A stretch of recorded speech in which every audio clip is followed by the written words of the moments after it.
Hello and welcome to Music Rewind, a podcast where we look to tell the stories behind our favorite albums. I'm your host, Steve Epley, and in each episode, we invite a guest on to tell us about their favorite music album, how they discovered it, and what makes it special to them. Joining me tonight is CEO of Talk TV, Dan Shinder. Drumming since 1969, Dan's passion for music has led him down a path through gigs on the Sunset Strip, studio session work, the classroom, and even touring on the same bill as Styx and Blue Oyster Cult. He founded Talk TV in 2012, which has become the premier community for drummers around the globe. Welcome, Dan, and thank you for being on the show. Thank you so much for having me, Steve. I'm so excited about this. I love the name and even more importantly, the theme of your show. This is really cool. Thank you. Yeah, I'm looking forward to this album. This is going to be a fun one. Cool. Let's jump right into it. What album did you bring to the table and what makes it special to you? So many things make this album special. It is my Stuck on an Island album, no pun intended, because it is called Tales from Topographic Oceans by Yes.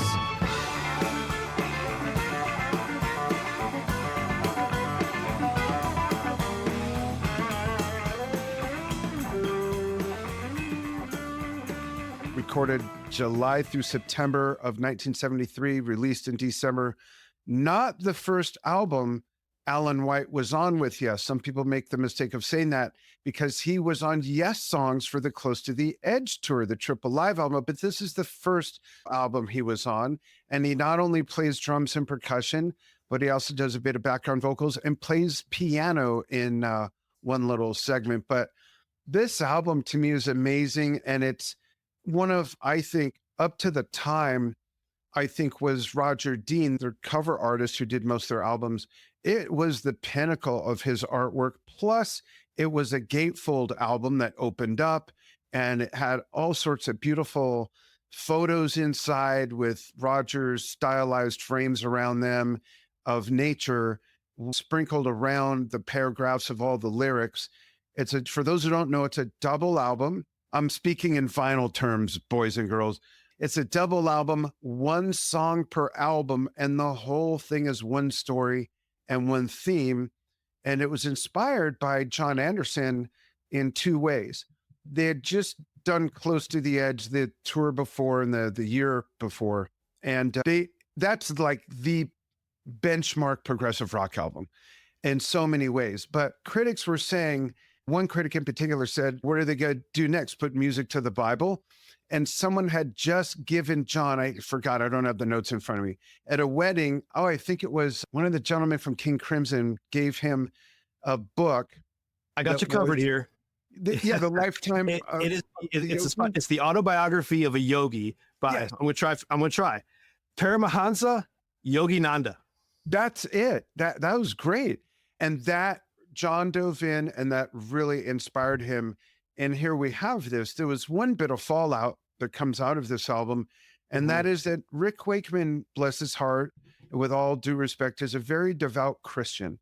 And the themes of the lyrics and the stories did not resonate with him spiritually and his sensibilities, but as well, he thought that a lot of parts of the four pieces had a lot of what he calls padding and a little too simplistic, considering they just put out an album the year before with an amazing tour that had three songs. One side was Close to the Edge, another side was Siberian Khatru and You and I. So Rick left after that before coming back and leaving and coming back. And I lost track. I think that happened 4 times after he left. I read that he had left and was fairly unhappy with the recording and the intent on playing the whole thing live. I didn't know the religious aspect as far as his disagreements there. That I didn't read. It makes it even funnier, the little tidbit that I found in that when they were recording this in Studio 3, Morgan Studios in England, Black Sabbath was in Studio 4 recording Sabbath Bloody Sabbath. Yeah. And he actually struck up a friendship with Ozzy. And he's on the album. Yeah, he recorded the synth on Sabracadabra and was paid in beer. Yeah. At the time, Rick was still drinking. Yeah. For me, I heard this album probably not when it came out. I would have been 10. I was born in 63, but I believe I heard it when I was 12. I had older cousins that exposed me to a lot of music. Were you familiar with Yes already? I was. Okay. Because when I was 10, when Fragile came out, the same cousin turned me on to it. And Okay. I remember learning to play to it. I was already playing I started playing, in 69. So I was 6.5, whatever. So I had really good chops when I was young. Suck now, but I had really good chops when I was young. And I remember Roundabout just blowing my mind. And Right. I remember just the whole, what is this? I was so used to more conventional time signatures and things. I was really into Led Zeppelin, Deep Purple at that time already. So there's something about so many parts of that album at 12 years old that felt familiar, felt like I had been there before, like the soundscapes and the rhythms and the melodies of the vocals and the solos. There were so many aspects that put me somewhere that I couldn't put my finger on. And now, 2024, 61 and a half years old, I listen to that, the same feeling comes over me. So that's part of the personal attachment.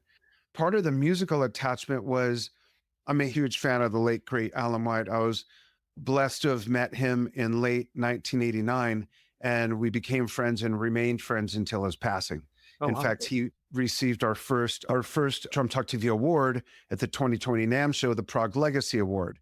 And from a drumming standpoint, really any musical standpoint, let's just focus on the leader of the band, the drummers first, okay? So It is Hug a Drummer Day, I saw. it is Hug a Drummer Day today, October 10th, yeah. And he really covers so many aspects of musicality as the drummer to that without ever what some people might think is overplaying. I don't think there's any overplaying on that. And there's also some of the most delicate subtleties in some of the most quietest parts that have so much technique in his playing and how he's playing. And it's just all around such a great musical masterpiece. And we get Leaves of Green with Steve Howe and John. We've got other segments in there with amazing classical guitar soloing by Steve Howe, the bass lines and the vocals of Chris Squire. Rick Wakeman, as much as he was unhappy with the album, I just think he has some great solo work and orchestration on the Mellotron and things like that. Oh, that's one of the things that happened, I think, at that session. I don't think it was Tormato. I think it was Tails. I might be wrong, where they took the Mellotron as the first orchestrating keyboard, where you literally have a recorded tape of a stringed instrument for each key. And he went to the restroom or something, and I forgot who it was, probably Chris, got into the tapes and switched the notes around. And then they went to do a take, and it was like bagpipes being run over by a truck or something. And he got mad, which is really funny to me because Rick has such a wonderful sense of humor, but maybe in the workplace, not so much. So from head to toe, you got the album cover, you got the packaging, the way it's designed, you got the inner sleeve, you got all the credits, you got all the lyrics, you got the beautiful photos, and then this music that is just otherworldly. And it could come out today and be ahead of its time in so many ways, I think. This was a fascinating album for me. I'll be honest, I'd never heard of it. As a classic rock fan, and to a limited extent a prog rock fan, I'm big on Pink Floyd, love Emerson, Lake and Palmer and those guys. But I had never really gotten into Beyond Roundabout. I'm just casual classic rock fan. So this was really fascinating and also intimidating because as I approached it, we're about to talk on this album for a show. This album has 4 tracks and it's a double album. These tracks are 18 to 23 minutes long a piece.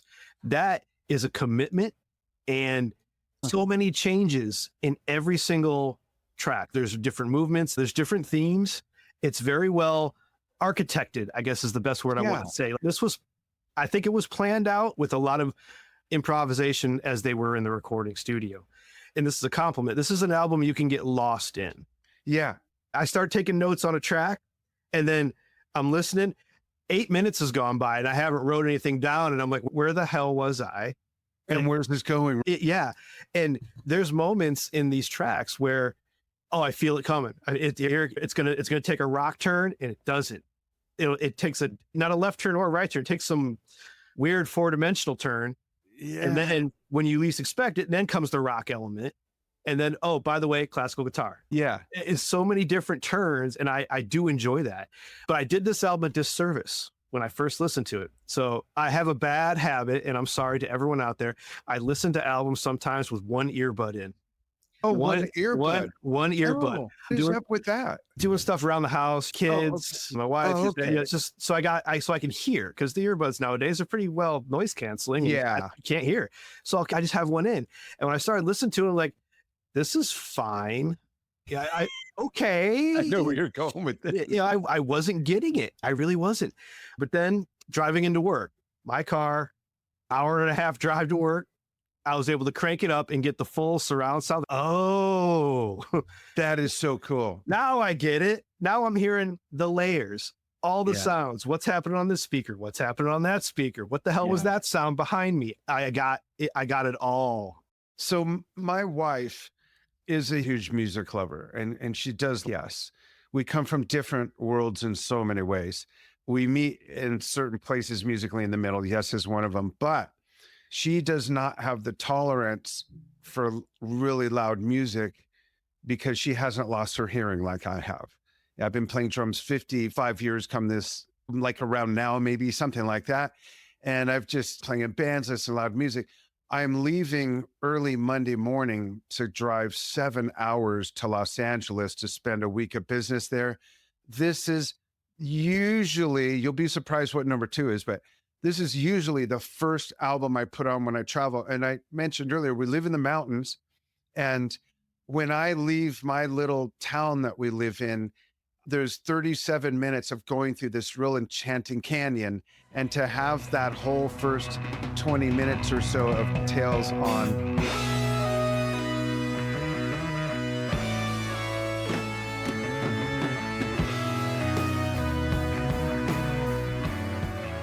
And I can blast it as loud as I want, and I'm not hurting anybody else.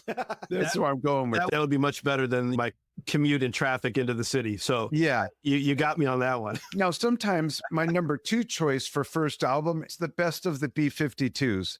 Go figure. To me, that's just fun, happy. I know traveling music. Sometimes I just put that on, but for this, it's being that it's going to be a long journey. I'm going with Tales from Topographic Oceans. I'll probably definitely put on Journey to the Center of the Earth, the original one, and Return to the Center of the Earth, the sequel, 25 years later, both by Rick Wakeman. That's how I do my traveling music. And then I feel like I'm going to overflow, and then I have to put something like B-52s in or something like that. Need a palate cleanser. Yeah, exactly. Yeah. Perfect. Exactly. Yeah. This did set me down a little bit of a rabbit hole as far as I had never listened to Close to the Edge. So I gave that a listen. Wow. And then Gates of Delirium, Relayer. Did you hear Relayer? No, then I went towards some King Crimson and listened to King Crimson. Just I wanted to see where Alan or Anderson went. I still wanted to see the directions. But I will say, it maybe it's because of I did listen to this many times, so there's a lot of repetition here, but I enjoyed this album more than the others. Okay, cool. But if someone brings those albums to the table, I'll give them the same attention. But yeah, I did enjoy this one with each repeated listen. You learn something more, you hear something else, and it's quite fascinating. And I will say, I think I understood the album better because I'll listen to it and then I'll read about it. So I go in blind. Yeah, I love that. As a 12-year-old kid would in 19. Yeah, before the internet.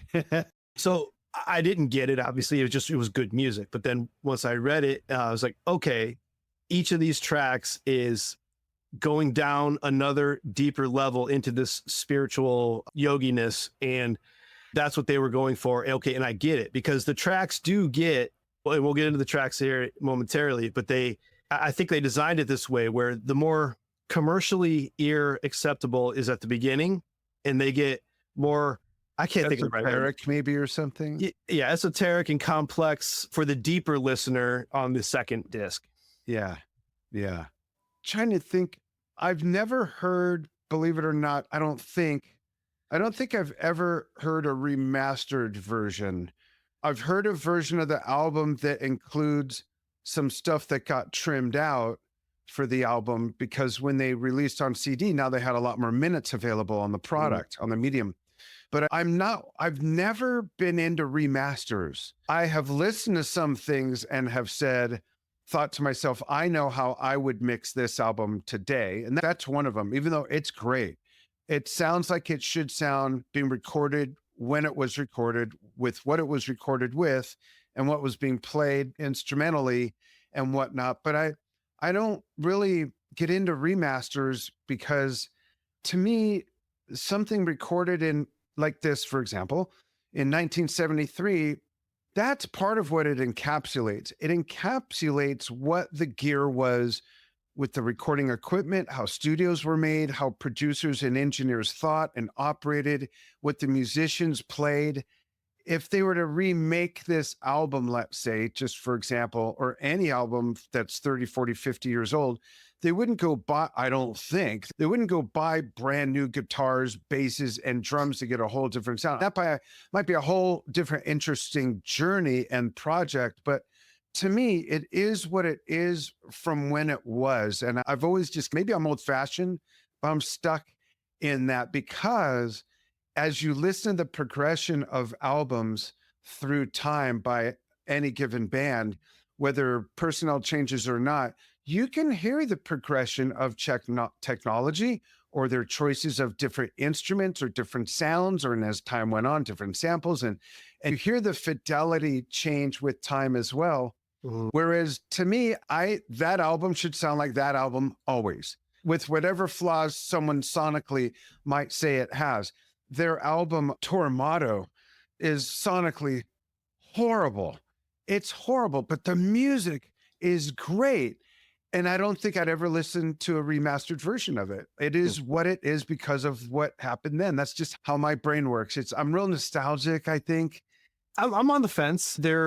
I did catch some of the remastered by accident of The Revealing Science of God, and I didn't like it because it was a good minute or two, and I'm like, this isn't the song did I put on the wrong thing? I imagine it would be thinner or something and not have the body that... Yeah, it doesn't start out immediately with the Gregorian chant way, and I liked that. I was already used to that, so they added a whole different intro to it using that extra time. You hear like the sound of space and the ocean. Yeah. That's what was on the other thing I heard that was extended, but not remastered, but it was extended. Yeah. But if you look at Pink Floyd, the Animals 2018, yeah, I like that. And Original Animals is my favorite album of all time. Oh, and cool. I did my own episode on that, and everybody can go back and listen to it. But the Animals 2018, I like it a lot, but it's its own unique thing. It is different. And I can listen to both of them, and I can point out every single change in the new one. And I could probably do that with a lot of the stuff I'm into, only because anything I really like and love, I just drink from the fire hose and I soak it in and I marinate in it and I notice all these little nuances. And so I get that, where you can really notice. And I think that's neat to be able to do that and then decide, well, do I like that change or not? Right. Yeah, it's all personal preference. I like them both individually rather than a remake of the other. Yeah, that's cool. Walk me through the album, how you listen to it. So, do you go all straight through all the time, or are you able to bounce around like I'm in the mood for something a little more complex? That's a great question. Normally what I do when I have the time to listen to music, which sounds stupid, I don't listen a lot. I live in a little town. Everything's 10 minutes away. How much music can I get in? But when I travel on this trip coming up, I will listen to it from start to finish all the way through. When I get an itch to play to that album, I will almost always go to The Revealing Science of God first, which is the first track, or I'll go to the fourth track, is always my second choice, which is Ritual.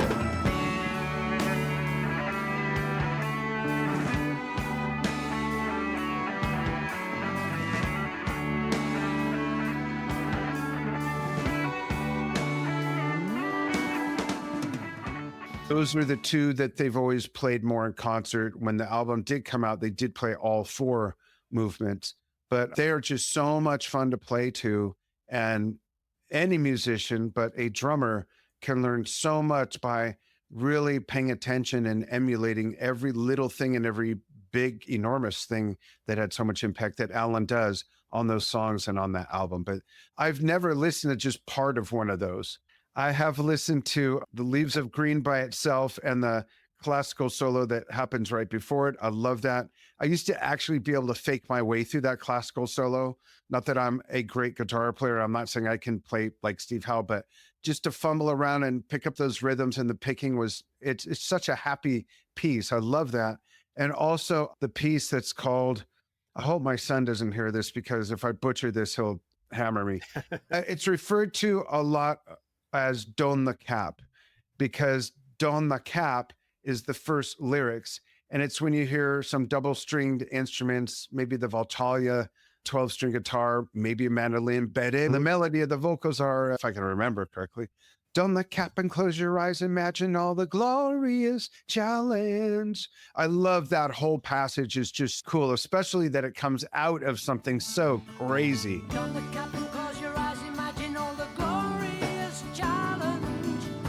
Our mental gas to others.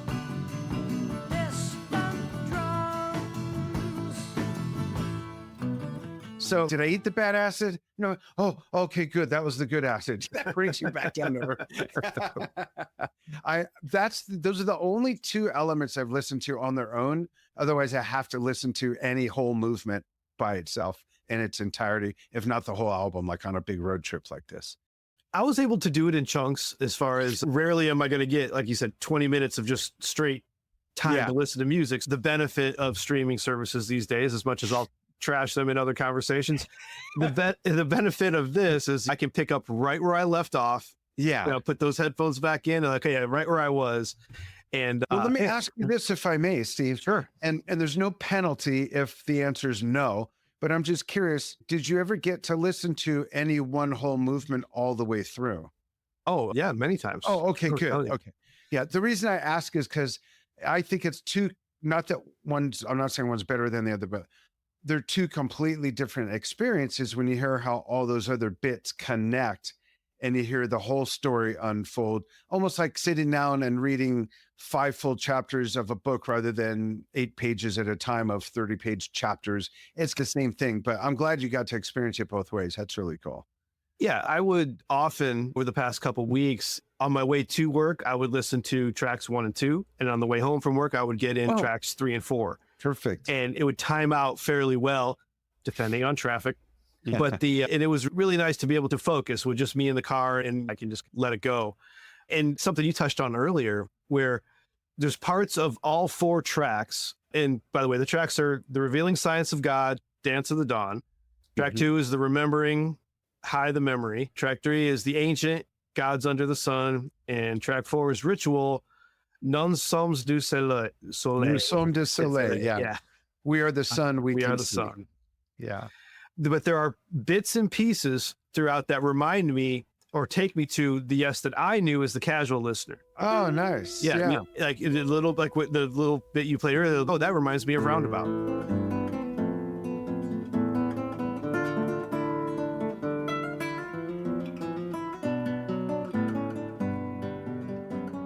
That reminds me of Lonely Heart. There's just little bits here and there that I would recognize. Yeah, that's cool. I'm not overall thrilled with the drum sound, but why is that? It is how drums more or less sounded back then, and maybe especially was something that had so much music to it, because they're buried, they sound flat, they're not extremely melodic. And if you listen to Ritual sounds on the DVD Songs from Songus, their 35th anniversary tour, and you are hearing it with the same bass Chris recorded it with, but with Alan's modern drums, it does sound better with more melodic drums and everything. Now, do you think that's equipment? Is that like microphone? Is that just software? Or it's a combination of everything. Microphone the least, but I think it's more so the way drums were made to sound by the artist at the time, where a lot of times that was like some of the first era of some dampening, where drums weren't meant to go boom. And that's how I like drums to sound. My big blue obnoxious progressive rock kit has no bottom heads, and it hasn't since 1983. And that's the Carl Palmer method. Barrymore Barlow, Jethro Tull, is Neil Peart to a degree for certain years, Phil Collins forever. And I just like drums that sing out, whereas a lot of drums that have bottom heads, they can sing out. But when that was recorded, if you listen side by side to John Bonham's drums on Houses of the Holy and listen to just 2 minutes of The Revealing Science of God, recorded and released the same year, they're two different planets. Yeah. So I know there wasn't the space for the big ass John Bonham sound on that album, but they just sound a little boxy.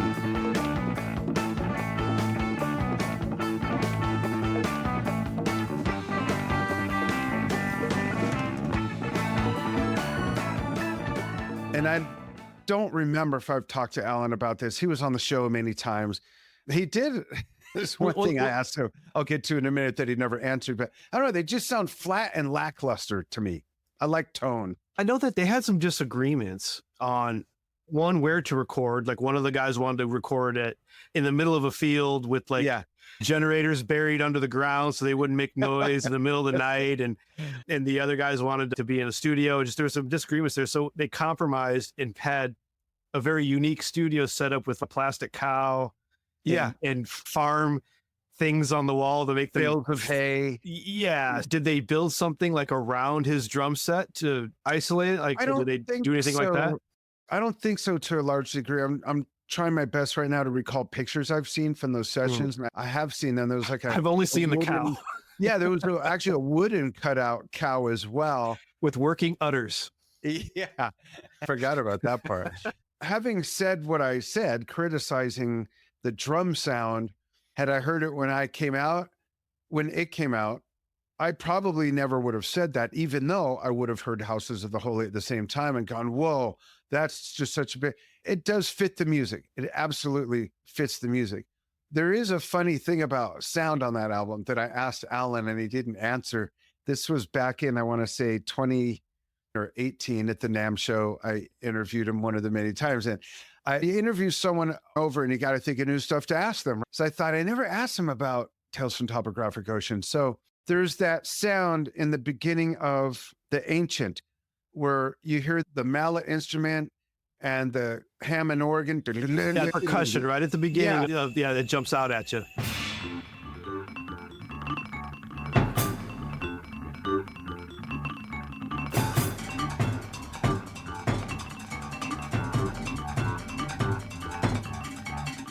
Yeah, and then you hear this other sticking going on, but it's like, what the hell is that? Yeah. It sounds real clickety. I know exactly what you're talking about. Yeah. So I think I figured it out, and I wanted to validate myself by asking Alan. So what I did is I have timpani drums set up with my big kit, and I took my drumsticks and I played that rhythm and I went, oh my God, that's it. That's what that is. I tried to figure it out for years, and it literally wasn't until that year. That's cool. So yeah, I was 50, whatever, 7, 8 when I finally, and it blew my mind that, oh, that's what it is. So I couldn't wait to ask him. So we do the interview and I said, so Alan, let's talk about Tales from Topographic Oceans. There's so many layers of sound and all these things. And I referenced that sound. I said, what was that? And I don't know if I want to use the word smirk, but he just tightened up his face. He said, trade secret. I said, what? And he said, trade secret. I said, let me ask you something. Were you playing with the tips of your stick on the side of a timpani drum or something? And he said, trade secret. And I have to say, I hope this does not sound disrespectful to anybody. But again, I knew Alan, we were friends. It occurred to me in that moment, I wonder if he remembers what it is. And that's legit. That's totally legit. I've heard people say, I don't remember what guitar I used on that song, but I know what I used on this one. I've heard Jimmy Page answer a question like that saying, that's like asking me what I had on a Thursday for breakfast 42 years ago. But that's such a unique thing. I would have thought maybe he'd remember. But I assume they had to duplicate it on stage. Yeah. And I have a bootleg of that tour, and they weren't using samples back then. That had not really been done yet. But there's to my knowledge, no full film footage of that tour. You know what? My son Steve and I are having John Anderson soon on our other show, Yes Shift. I'm gonna. I don't know if I can get that question in. We'll see, but I'm gonna put it here, and we'll see if we get Steve Howe on again. I'll ask it. We've interviewed a lot of the Yes members and people they've recorded with, but I want to know: am I right? Was that the shell of a timpani drum? But there's some neat, weird things in there where it makes you go, "Whoa, what was that?" Now, when they toured with this, did they have additional musicians with them, or did they just go with the 5? It was 5 F words. It was just the 5 of them. Yeah, they never had extra musicians except for one tour when Billy Sherwood toured with them for the first time on the Talk tour. And then the next year next album and tour, he was officially in the band. Trevor had left, Steve Howe came back, and they put out Open Your Eyes and all of that. Billy's kind of come and gone since then. He produced a lot with them. He did a lot of mixing, a lot of engineering. He's worn more hats in Yes than any single person or member. But yeah, he must have done that live. So he did have, now that I think of it, sitting at the drums, the 2 floor toms are to the right. He did have some early synthesizer pads there that might have been what were known as Syn drums back in the day. But I don't ever remember hearing Syn drums make that kind of sound. Maybe, I don't know. It's still a mystery, and unfortunately, we can't ask him anymore. Did he write any books or do any memoirs? He didn't, no. And I'll figure out, I know a couple people I can ask. Now it's bugging me. See what you think? I brought it up, but if we could move to Chris Squire for a moment, some of his best vocal harmonies, I think, are on that album, on some of the more mellow parts of if you think of Ritual and it comes down from the big, long musical intro, and then it picks up and they start playing, and it's very almost sing-songy, and his voice, and Steve's doing a tenor or bass, and Chris was also an alto, and him singing with John just sounds so good through all of that. I just love his voice. Always looked forward to a Yes album that had a song where Chris sang the lead, or at least had a prominent harmony or line that was specifically his, doing a back and forth with John.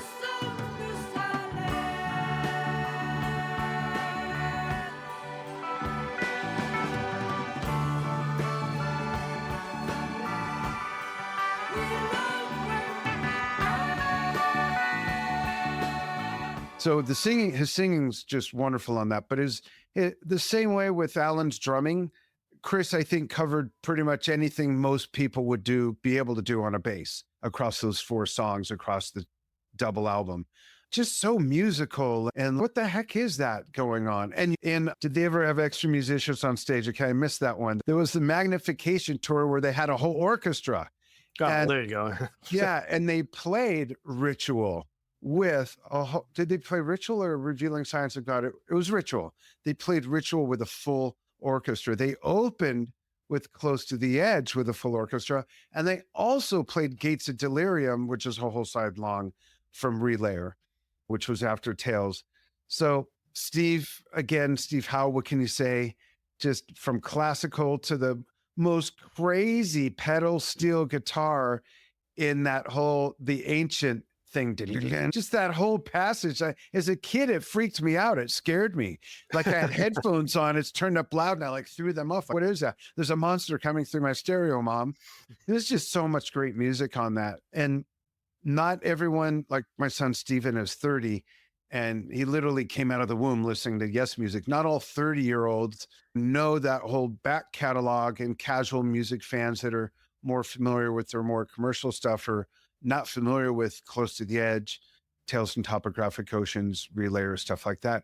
It's down in some real unique, deep chasm of amazing music that came out in that decade and that year in particular as well. If you look at what Pink Floyd, Jethro Tull, Emerson, Lake and Palmer, Genesis, Yes, Led Zeppelin, Deep Purple, 7 landmark bands where those albums still are iconic from that one year, that decade and that year. I don't think anything will ever replicate the amount of amazing music that came out in one year, let alone one decade. Will record sales surpass that? Maybe, but sometimes that's due to, if you look at the dollars, that's the economy. Let's look at the transaction count, because that's what makes a gold record or a platinum record. It's the transaction count, not the dollar amount. Of course, it's going to rack up more dollars. Records cost more now. Yeah, true. But I just love the album, and it really is how convenient to have a Stuck on an Island album that has an extra side, 2 sides to it. And this album was, I believe, fairly controversial in the prog rock community, where, you know, some considered it a masterpiece and some considered it excess in the Just selfish indulgence. Yeah. And all of that. And you know what? If that's what it is, I'm not saying it is, but in any case, if that's what it is, that's up to them. I've never believed, let's create something for our fans. Okay, Drum Talk TV fans, I don't mean you. Writing music, we're doing our best to create all kinds of amazing stuff for you. And yes, Shift. But when it comes to an artist creating music, I would never set out to write something that pleases people. It's what's in you as a craftsperson, as an artist, as a dreamer, as a wizard that can bring thought and dreams into something people can either touch, feel, taste, or hear. So I don't like that. And even Close to the Edge and the album after Tales took the same rap. And there's no such thing, since we opened this can of worms, Steve, there's no such thing as music that sucks. There's no such thing as playing that sucks. There's no such thing as a musician that sucks or a sound. It's whether you like it or not. It drives me nuts when I see online people say, I want to get a new ride cymbal. What's the best one? There is no best for what? What kind of music are you playing? What sounds do you like? It's all subjective. Yeah. Yeah. What's the best album by blank? It's up to whoever that question should be favorite. What's your favorite blank? Drives me nuts. It's like people don't know how to use their own native language. Yeah. And I think that there's something to respect for the musicians here with the ambition they were going for. Oh, yeah. And to my understanding, they were trying to make 4 Closer to the Edges, and to do that so that live they could change the songs on a whim live, depending on the crowd reaction. That's quite a fascinating project to undertake in itself. Yeah. And this was probably before the jam bands of the time. I don't know what the popularity of Grateful Dead and stuff were at that time, where you've got a 5-minute track is now 45 minutes live. Right. But that's a different take on changing it live. That's just jamming. Whereas they were trying to literally change the story live to match the crowd, to get them in the groove of the story. Yeah. And then sometimes they'd even leave out a whole side. Right. One night they just weren't feeling it, or maybe it didn't go well the night before, something like that. Nothing like that had been done before. The closest thing is what they had just done, which was Close to the Edge, or one could argue Supper's Ready by Genesis. The Lamb Lies Down on Broadway came out the year later in 1974. Pink Floyd had Adam Hart Mother by this point. Yeah. Metal with Echoes, which that is my definite go-to personal favorite as far as a prog rock type of track. Now, like, to me, and that's trial and error, because to me, Echoes works, Adam Hart Mother does not. Yeah, I agree. And here's another thing, when we're talking about all these artists and music and albums of that year, these guys were in their early to mid 20s. That's ridiculous. The amount of, and it wasn't their first effort, and oh, look what came out of them. They had put out several albums before and had put something out, the album before, where I heard someone say, I don't remember who or when, say sometimes the hardest act to follow is your own. What the fuck do you do after Close to the Edge? And that's why Bill left. Bill said there's nothing left to do in this band. And he was a huge fan of King Crimson. Robert Fripp wanted to come over. He said, I'm leaving as soon as you find a drummer. Please find a drummer. I don't want to go on this tour. I've put everything into this album. I'm done. And Alan came on board 2 weeks early before the tour. Learned the whole set, let alone that album. The whole 3 sides, except there's a couple songs that Bill is on from an earlier recording, but he learned a whole tour in 2 weeks of music that had a lot of progressive rock, a lot of changes, impressive, and length. And if you look at where Alan came from, it's quite amazing he got that gig, because before that he had played with Joe Cocker, Before that, he recorded with George Harrison.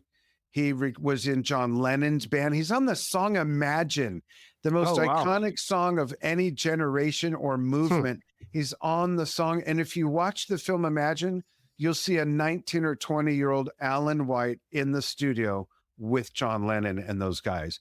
It's incredible. That's an impressive resume right there. Yeah, and then he gets into Yes. And that brings up a question in my head. These guys were in their 20s, right? And to us, these guys were our inspiration for music. This is what we listen to. There's a lot of guys nowadays like, my inspiration is John Bonham, it's Keith Moon, it's Ginger Baker, it's all these others, and so on from other instruments. Right. But from the prog rock and just classic rock in general, a lot of jazz influence, I believe, because they didn't have the people to look up to and listen to us. All they had was jazz and like old golden oldies. Yeah. For the jazz side, it was mostly, just like you said, it was the rock bands like Jimi Hendrix. And if we look at the drummers, Jimi Hendrix's drummer, Mitch Mitchell. If you look at John Bonham, if you look at Nick Mason, how jazzy his playing was in the earlier albums. And Bill Ward of Black Sabbath, that's all jazz until almost everything he did had a jazz influence because their models were Louis Bellson, Buddy Rich, people like that. Yeah. With bands like Yes, Genesis, Jethro Tull, ELP, they were into classical music as a big influence. Steve Howe's favorite guitarist and biggest influence was Wes Montgomery.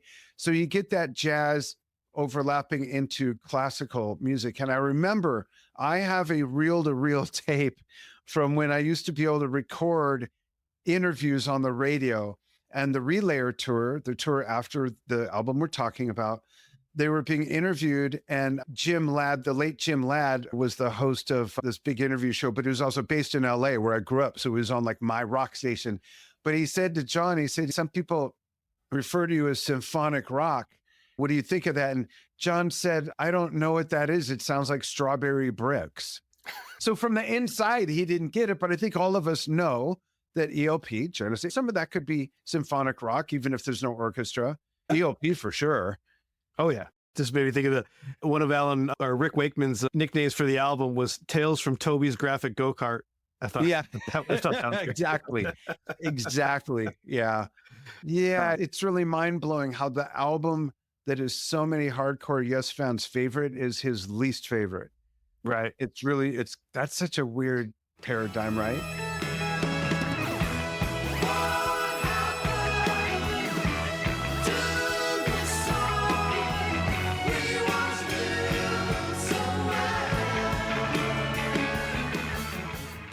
Tales from Topographic Oceans made the top of your list. What albums would be on your short list?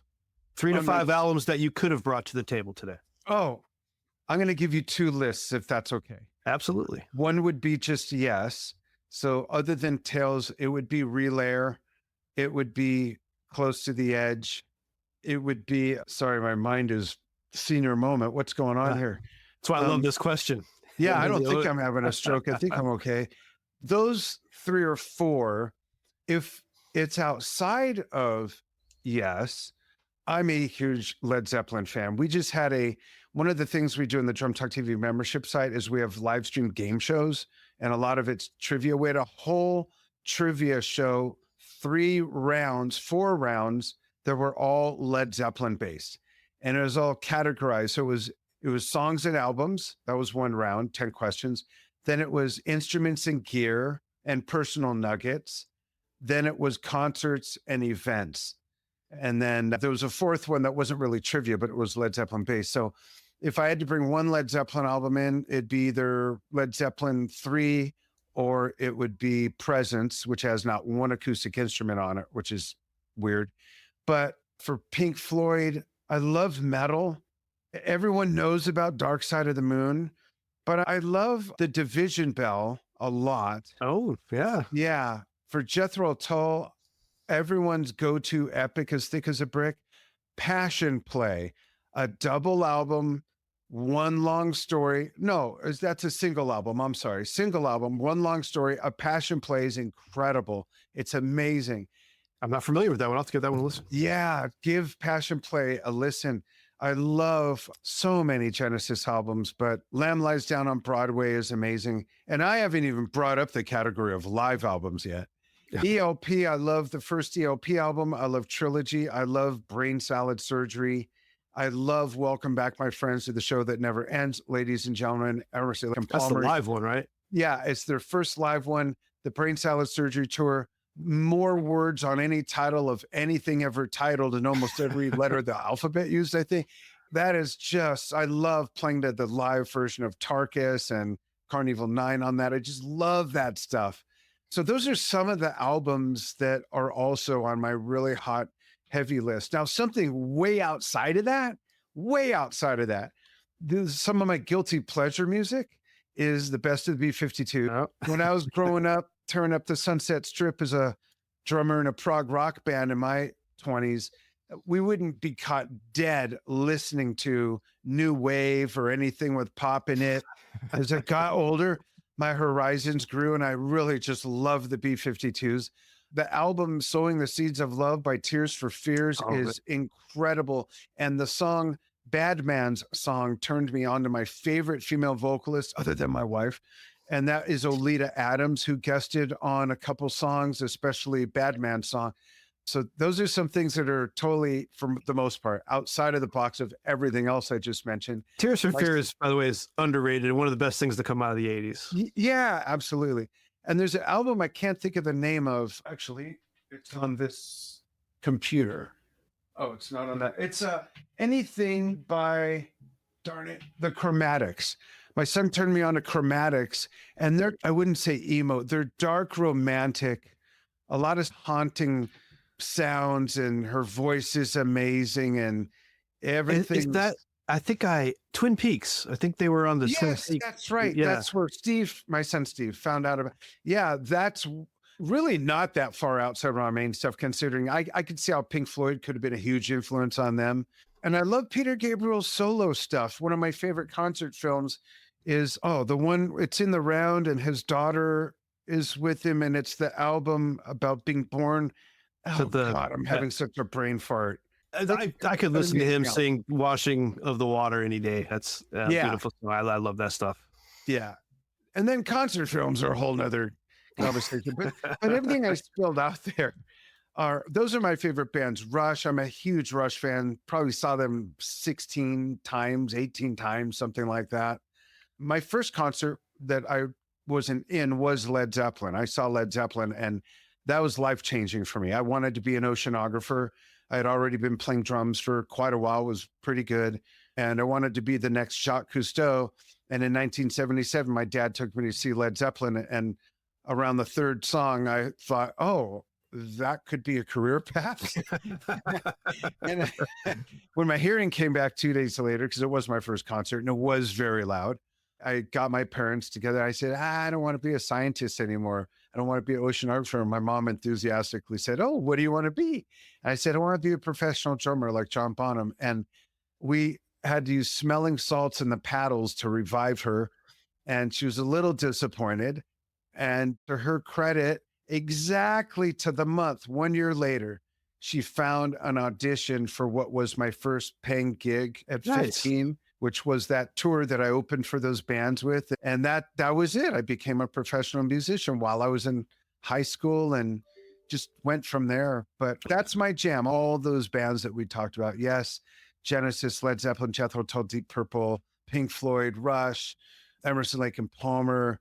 I've got a narrow but very deep sort of view of music. And there are some bands that are much more contemporary that I've gotten into. Arch Echo, Haken. I hope none of the other newer ones are listening that I can't think of the names of that I've had on the show. But there's a lot of good music out there, Steve. And there's a lot of, I see prog having an awakening, if you will. A lot of it is, some of it, a good amount is on the metal side, but there's also some really good solid prog. And when I was coming up and chasing that record deal, I was in a prog band based in Los Angeles, while either one or two things were becoming really popular, either new wave skinny tie music or spandex hair metal music. And we were trying to play music that was influenced by Gentle Giant, let's not forget them, Gentle Giant, Genesis, and Frank Zappa. And there was just no place for us, and we lost out. We didn't conform. We played at the places like Madame Wong's Whiskey the Troubadour with bands like Dokken, Accept, Motley Crue, Great White, all those bands that made it big because that's what everyone wanted then. Yeah. But again, we did music for ourselves. It was all original stuff. But it was still an amazing experience. I got to play at the place where my parents dated, which was the Troubadour. They used to go and see Simon really cool. Garfunkel.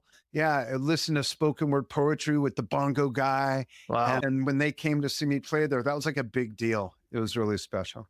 That's all a great segue into Drum Talk TV. How did that come about? And tell me all about it. Thank you. So I'll preface that by saying, and there's an error that's my fault. I actually founded Drum Talk TV in 2013, but in 2012, I started Dan's Drum Clinics, and I'll get back to that in a minute. But May 20th of 2023, we had a 10-year celebration show, and the great bassist Jeff Berlin was my co-host for the show, and he basically unpacked the Drum Talk TV story. And then my band, which was known as the Zeppelin Band in 1978 through 81 that I was in, we performed an hour and a half of Led Zeppelin music, just like the live stuff. And we had a guest singer, Chaz West from Jason Bonham's band, Foreigner and Westbound, because our old singer doesn't sing anymore. And that was the basis of what then became a documentary with a lot of other inserts and stuff about our first 10 years. And that's coming out like any minute. So watch for that, folks. Drum Talk TV, the first 10 years. Drum Talk TV came about because I had a video production company for about 14 years. I went to Australia on a project, took my wife with me, actually proposed to her the second day we were there on Bondi Beach, the most famous beach in Australia. And I got more and more work there in the charter yacht industry and stuff. I was there for 2 years. And then my father was dying. My mom had already passed.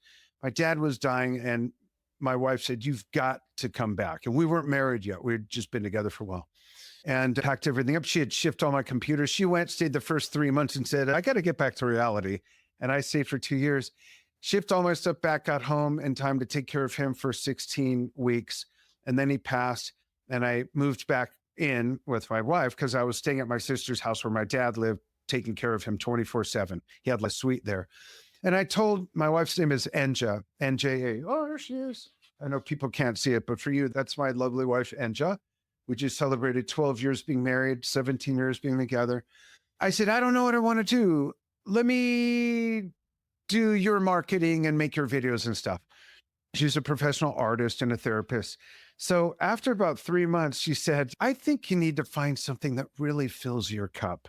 And the thought bubble said, "This idiot needs to find someone else to play with." I think she wasn't really feeling it. And for the first time in my life, 49 years old, I'm like, I don't know what I want to do. I had been out of music for a long time. And she said, "We told me you used to teach drums. Why don't you do that?" And in that moment, I realized, okay, I know I can teach. I can still play. I know video production. I was just starting to get online on social because of the stuff I was doing in Australia. So I started Dan's Drum Clinics. After about 4 months, I got the idea to start interviewing fellow educators. I was doing online lessons. And people were saying, "Why are you interviewing your competitor?" And I was like, I don't see them as competitors. I just didn't have that view. And my wife saw me. We were living in Las Vegas. I was leaving to go to San Diego to spend time with my sons. And I had some gear by the door. And she said, "Why are you taking all that?" And I said, "Oh, I'm going to see my friend Danny, who just passed away. Knew him for 50 years since 6th grade. Anyhow, I said, I want to interview him." And she says, "Well, what do you mean?" And I told her my idea, and it just fell out of my mouth. I said, "I just think that drummers can learn as much from each other's experiences based on their unique perspectives as they can sitting behind a drum set." And she saw me do interviews in the charter yacht industry, the Sydney to Hobart race and stuff. So she said, "That's what you should do." I'm like, "What? I'll see you in a few days." I go, I interview my friend Danny, another guy. I come back from the trip, show her the interviews, and she's like punching my arm while I'm watching. She said, "This is what you need to do. This is what you need to do." Another little insertion. I had a cooking show on TV that I told you about before we started. for 4 years. So I knew how to be in front of a camera and host, and I knew all that. And she said, you should just go back to that, but make it a drumming thing. I'm a crazy woman. This is just an extra tab on the website of Dan's Drum Clinics called Drum Talk. She showed it to my friend Jeff, who I had recorded at his studio. We were really good friends. He was a musician. He calls me and says the same thing. What is wrong with these people? Then he tells some guy in television who calls me out of the blue and says, hey, my name is, I don't even remember, I think David Rodriguez, your friend Jeff Harris, really great friend of mine. And he showed me what you're doing. No offense, your drum lessons are holding it back, watering it down. Just do interviews and documentaries. Call it, I don't know, Drum Talk TV. And he said that, and it just, this wash of light came over me.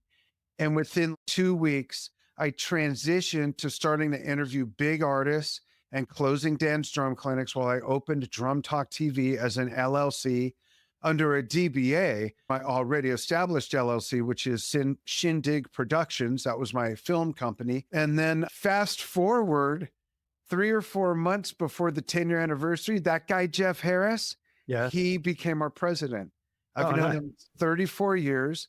He worked as a musician, just being a hippie musician. Then he got a job at a music store. Then he went to work for one of the vendors that sold gear. Then he became a regional sales manager, and he was with Harmon Music for 23 years, had a dream to open a vegan plant-based restaurant chain.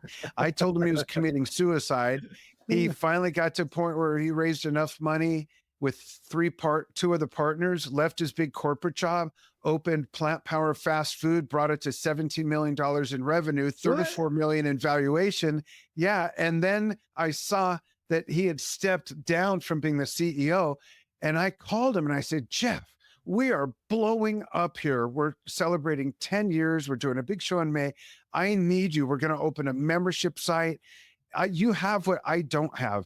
And I said, why don't you come and be our president?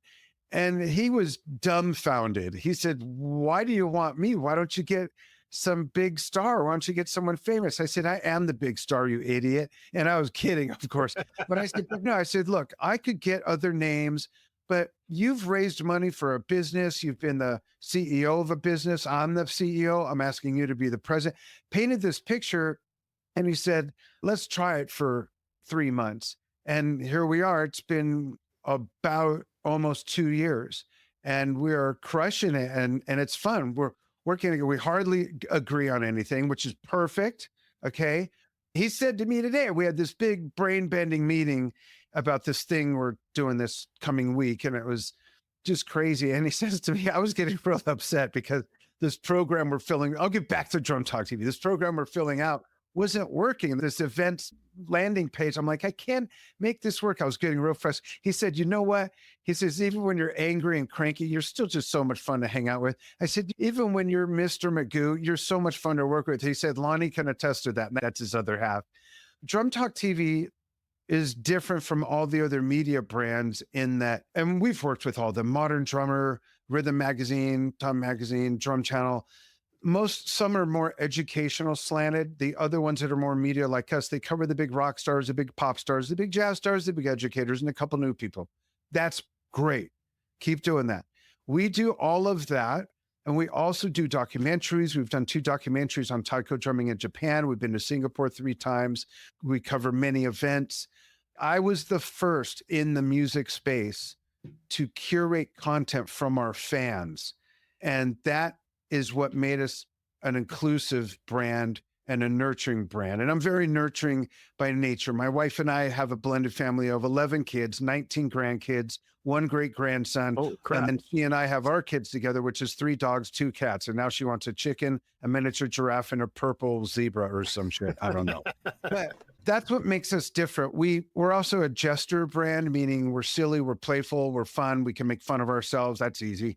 And now we have a membership site called Drum Talk TV Brilliance, and Drum Talk TV. In fact, I'm making an announcement on your show that I've not made publicly before. I'll get to that in a sec.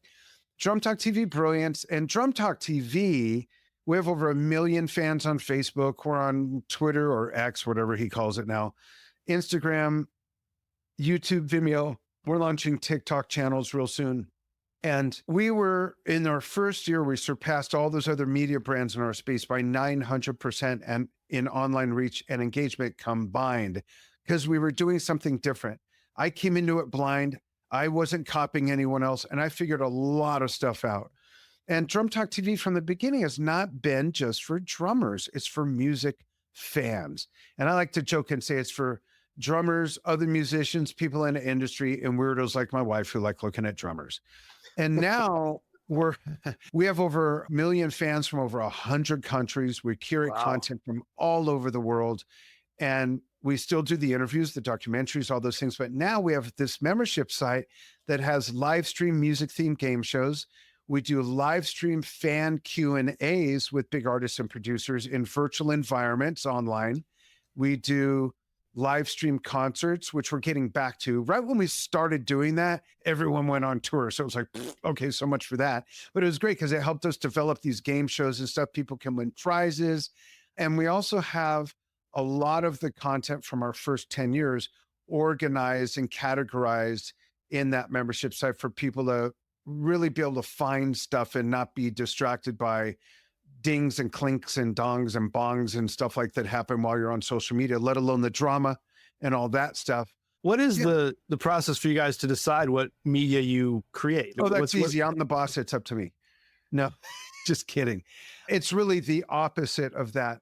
We're a nucleus of 8 people, and everyone on my team knows that there's not a door. It's not an open door policy. There's no door. You have an idea, bring it. If you see something wrong with an idea, tell us. Let's make it better. Let's trash it. Let's polish it. And it's like after 11 years and 9 months, basically, then millions and millions and millions and millions of views generates millions and millions of comments, meeting thousands and thousands of our fans at 8 NAMM shows, different events, traveling the world as the brand and talking to people. I really feel I have a very strong sense of what people like. And not everyone's going to like the same thing. We're never going to set out to please everybody. I know that's impossible. Remember, I'm the dumb with 19 kids. Yeah, 11 kids, 19. So I can't even keep it straight. 11 kids, 19 grandkids. You can't keep everyone happy with the same thing. But we have enough variety where it's still within the reasonable umbrella of the brand. And I just feel like I've always been able to do this. I've been able to look at a video and say, I think that'll do pretty good. That one's going to do really good. Okay, publish this one immediately. This is going to go viral. There's been a couple where I've said, this is going to go viral. And it just, nothing. There's been a couple more actually where I've gone, I think let's put it up. And it goes viral. One of those has, last check 2 years ago, had 32 million views on Facebook alone. Nice. We cover busking, we cover jazz, we cover contraptions, we cover educational stuff. We curate pretty much any style you can think of. And this new membership site we're really excited about. So the big announcement is, first, let me give out, if I may, a discount code for all your listeners. Go for it. Yes. Okay. So I'm going to give out 2 because one's about to expire at the end of the month. You can get in free if you're hearing this on Music Rewind with Steve and myself, Dan. You could get in a free year if you go to tvbrilliance.com, and that's CE, not with a TS. drumtalktvbrilliance.com. Fill out the stuff. Yes, you still have to put in a credit card because that's how we log people into our system. But put at checkout the letters DTV free as one word, and you'll get a free year. That expires October 31st. Yeah, that October. So if you are hearing this after that, you can use DTTV, the number 3, and then free, and you'll get 3 free months to try it out, fall down the rabbit hole. And it's just like beer. You'll take a sip and spit it out at first, and then you'll finally get to a point where you can get through a can. Next thing, you're bringing home a 6-pack. You find out a friend has a keg at a party. Next thing you know, you're an alcoholic. Not really. I don't want to use a negative comparison, but there is something for everybody. So join us, come in for free, have fun. The game shows are just a blast. The bigger picture, and I'm announcing this actually an investor event next week in Los Angeles, but I've never publicly said this. You're the first. And we are creating Brilliance Entertainment Group. And that's inter with an I, because what we do is interactive and we're inclusive. Brilliance Entertainment Group, and I own all these already, is going to launch it's going to be to the Meta to Facebook. It's going to be that to Drum Talk TV, and I'll slide under this bigger umbrella. And we're going to launch Vocal Talk TV, Guitar Talk TV, Bass Talk TV, Keyboard Talk TV, Horn Talk TV, and Music Talk TV. Music Talk TV will be more editorial and industry news, where all the others will be more instrument centric, like Drum Talk TV. I like it. Yeah, we're real excited about it. And in the meantime, we're still building out this membership site. And we do include a lot of members get invited to attend a meeting. What did you like about that game show? Hey, first 30 people that log on, you get to stay after with us for half an hour, give us feedback. Or we'll send out a blast. If you attended this thing, you got emailed this questionnaire. The first 10 people to fill it out get a shirt. Someone else will get to guest on an episode with me or one of the girls. It's so much fun. And I think it's important to, the way I include my team, I do want to know, what do our followers think? Because they're not all the same. Some are drummers, some are other musicians, some don't play anything, some are my age but played when they were a kid. There's this mix of people and cultures and all these different things that I think our own market research doing it that way is the best way we can do it. So we want to include people, which is why we're giving out all these free discounts and all this stuff, because we need and want to get people in it, using it, help us make it better, be part of that process, get rewarded for it. And I've never been so excited about being CEO of a company or a musician in my whole life. It's just really exciting. It really is exciting. So come join us, folks. Yeah, that's really cool. I'm going to look into that, and I'm looking forward to seeing that definite wider tent there that you guys are expanded upon. That's really awesome. Great. And I have a promo video I can't wait to show you, because it starts out with a bunch of big artists introducing themselves because they're part of it. Yeah. So I'll show you that.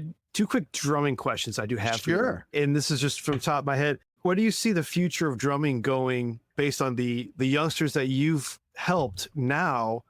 Where do you see it going? Because you mentioned earlier that you got a feel for that, like the prog rock and maybe classic rock feel is coming back. I would love that personally.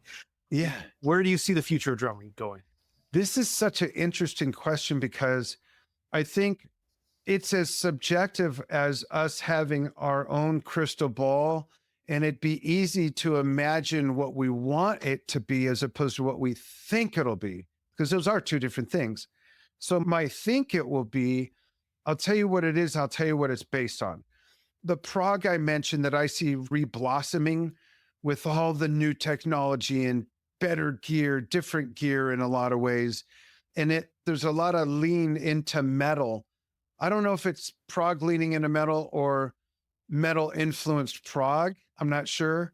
Haken's probably my favorite example of that. And Porcupine Tree and the Aristocrats and all that stuff. Great names. Which have their influence as well. I think that's going to be part of it, but I also think we're going to see more a resurgence of old school kind of funk and old school, like a lot of people are just over the moon about Greta Van Fleet being the modern day Led Zeppelin. Yeah. I think that is an example of what I'm asserting with this other stuff. And the reason why is because we curate content that features a lot of youngsters. And youngsters, there's this one video of these kids that are like 8 to 11, I think. And it's a girl singing who's 8. It's a boy drumming, a girl playing bass, and a guy playing guitar. And they're playing Black Dog by Led Zeppelin. And I've seen a lot of youngsters playing classic rock. I just saw a Japanese group of maybe junior high school age folks playing the single off of John Anderson's new song album with the Band Geeks called True, and it just blew my mind. Like, wow, that thing just came out and these kids are already. So my point is, when I was a kid, we didn't have YouTube. We barely had freaking television. We had 13 channels. I remember when cable TV was born. Right. And now kids can be influenced like my son Steven was, who, by the way, is our executive producer and the deepest, probably one of the most knowledgeable Yes fans you'll meet. Those kids who are musicians can be influenced by their parents, even if their parents aren't musicians, by pointing to YouTube and go, look, that is what I used to listen to. And oh, and now there's tablature for guitar or bass, or now there's the visual, there's the movies that have come out and they're being exposed to all this stuff. And I'm seeing all these kids play Cream, Led Zeppelin, yes, all this crazy stuff. So that's why I think there's going to be a resurgence. And what have people said for decades, Steve? They've said in fashion, in food, in architecture, things are cyclical. Right. And they come back, bell bottoms, look at fashions, things like that. But there's another element to this. And this, I will argue to the death that this is not because of YouTube. There are 4, 5, and 8-year-olds playing guitar, playing bass, playing drums. These beings were dropped off by spaceships from somewhere else. There's no way kids that young with hands that little can pick up a guitar or a bass or play the piano or any of these amazing instruments I've seen and play that well from watching a freaking YouTube video. There's just no way. No way. And we have featured and even interviewed a couple of them, and it's mind-blowing. We have a Prodigies series that features a lot of these kids, and a couple of them have grown up like so much. Now they're like teenagers. This one, I like to joke. I like, dude, now you have tattoos, a beard, and you're smoking. What is up? He was like 10 years old the first time. He and the bass player, who was 11, they're in Poland. They were playing Billy Cobham's song Red Baron and just crushing it. We got millions of views of that.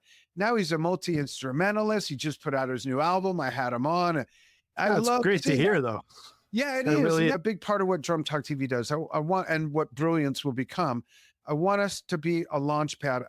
So here's one more inside piece of the story. When Drum Talk TV started to blow up in the first year, we got so many messages through our Facebook page that we ended up closing it so that it would drive people to message us through the website and get traffic there. But before we closed it, we were getting so many messages of people saying, will you share my video? Will you post my video? Can I be on Drum TV? All this stuff. And we had this message that I came up with that said, and it wasn't meant to be snobby. I'm sure that's how it read. I made it with one tone in my head, and I'm sure it came out with the other when people read it, because it said, thank you for sending your video. The Drum Talk TV platform is for the music that we share with the artists we work with, this, that, and the other thing. There's plenty of groups you can share your stuff in. Have a great day. One day, Lori, who was working with us, said, Dan, you go through these messages. It's just getting clogged. I'm like, what the fuck are people sending? So I open it, and there's all these, like, people say, we share my video. So I said, okay, I'm going to watch one. And our rule was, we don't do that. It's not what we do. So I felt my body language do this. So I'm watching the video, and as the guy starts playing and he's smiling, and I'm watching, I go, and right there, that light bulb went on, and I realized I'm a member of the community we cater to. I'm a drummer. I'm a music fan. If I like this, all kinds of other people like this. Call Lori, you got to build a portal on the website so that people can send in submissions and we'll curate. I thought we were, no, I'll tell you about it later. Just get it done. And we started curating content of our fans. And in the first 6 months of that, we grew from 75,000 followers to 175,000 followers.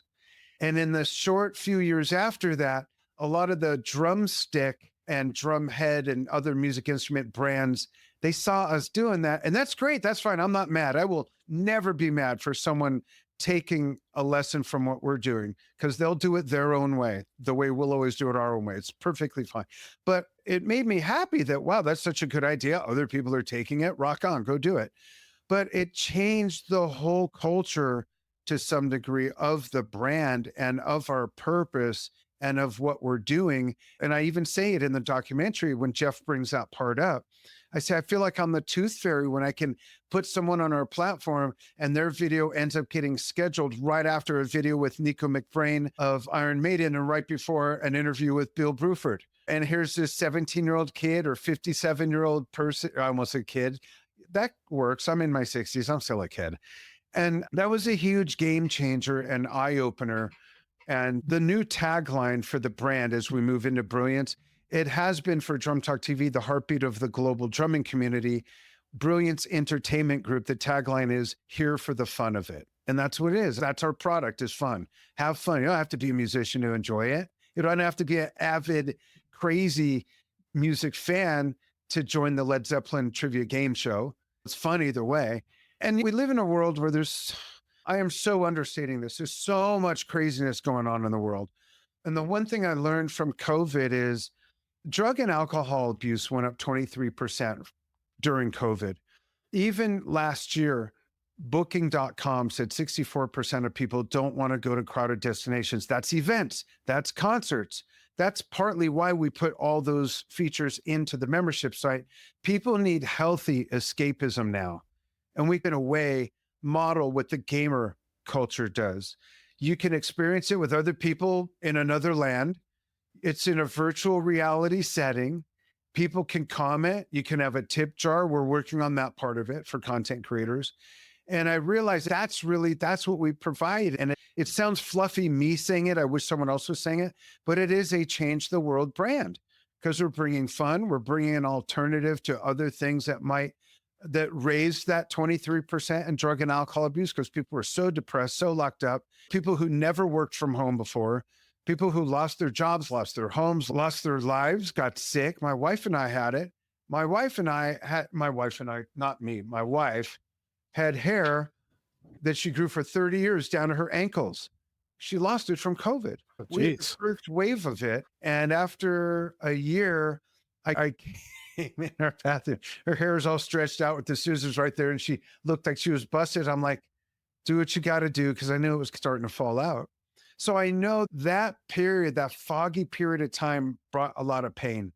And now look what happened with interest rates and people not being able to buy homes. Yeah, I know interest rates came down a bit. That's a false pleasure.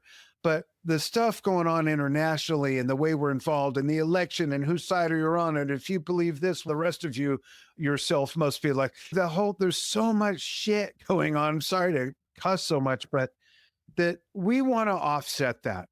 We want to be a destination where a lot of social media isn't even that destination to get away from it anymore because there's so much trauma and BS there, especially in an election year, 2 hurricanes in 2 weeks, 3 wars going on. It's just, so we want to be that solution for people. I love what you guys are doing. And like I said, I love where you're expanding to. It's almost like you're expanding to some of the best parts of MTV in the 80s and 90s, taking that out and for today's eyes.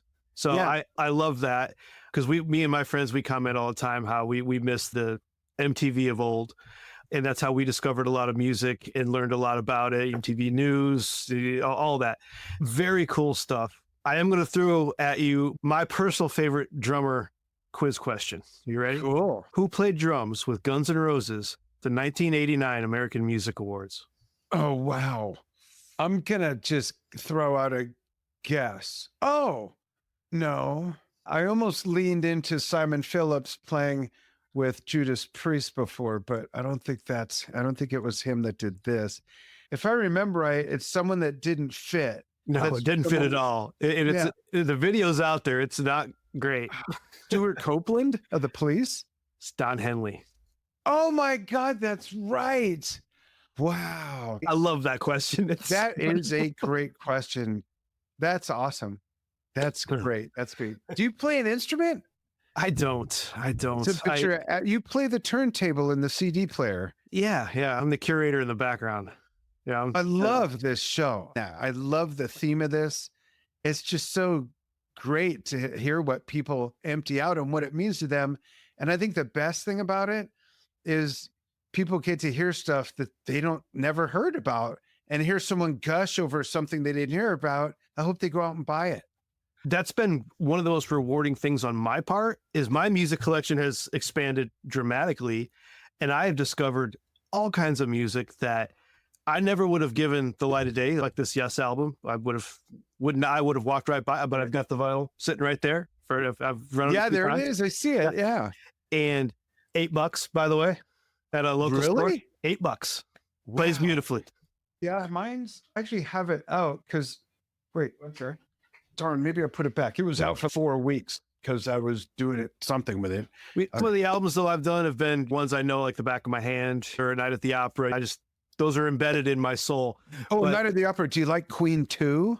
I'd have to give it a new listen. Give it a new list. No. It's my favorite Queen album. It's Okay. also way ahead of its time. The production, the musicianship, it's amazing. Yeah. All right. What are some others of yours? Like some of my favorite albums are the ones that I just didn't even know about, like specifically Sound and Color from Alabama Shakes. Yeah. Fantastic album. And it's one of my favorite episodes with a friend of mine, Demetrius, who his personal story is a great listen. And we've had a lot of up and coming musicians like Emily Gabriel and Bryce Evans doing like lowered melodrama, and Eric Clapton's One More Car, One More Rider, albums that are like Lords was something out of my comfort zone. Never would have given that one a shot. One More Car, One More Rider from Eric Clapton is like a hidden gem in his massive discography. And that's a live album. Little things like that. I've had people come to me like, yeah, I liked that album, but I never would have listened to it without your show. I'm like, that's really cool feedback to hear. That's awesome. Yeah. Yeah, that's cool. That's a huge service you're providing to music fans. It's like a mind expanding experience, really, literally. One of the recent episodes this season was with a friend of mine, Tom Jepson. We did Counting Crows, Recovering the Satellites. And we talked for like an hour and a half about that album. And at the very end, I started talking about maybe our listeners will do such and such. He said, oh, yeah, that's right. We're recording a podcast. I forgot. We were just talking about an album. That's so cool. That's proof in the pudding that it's just a nice, organic conversation. That's how we do our interviews. We don't script anything out. And maybe that's obvious. I don't know. But no, that's one of the real fun things about being a music fan. Obviously, there's going to concerts together, but just sharing what music you like, what it means to you, and how is it a part of the soundtrack of your life, or what new music did you just discover? There's so much joy and that brings people together. It's great. To wrap it up, Dan, I'd like to thank you for coming on Music Rewind and Thank you. Talking tales from Topographic Oceans from Yes. Crazy album, amazing album. Really glad you brought this one in, and thanks for joining us. Thank you so much, Steve. Thanks, everybody. Thank you for listening to this episode of Music Rewind. As always, we appreciate a rating and review wherever you listen, and go to musicrewindpodcast.com for information on the show, more extras, and future episodes. So, as I always say, listen to the full album. Until next time. A podcast from the Sidereal Media Group. Back to you, anchors.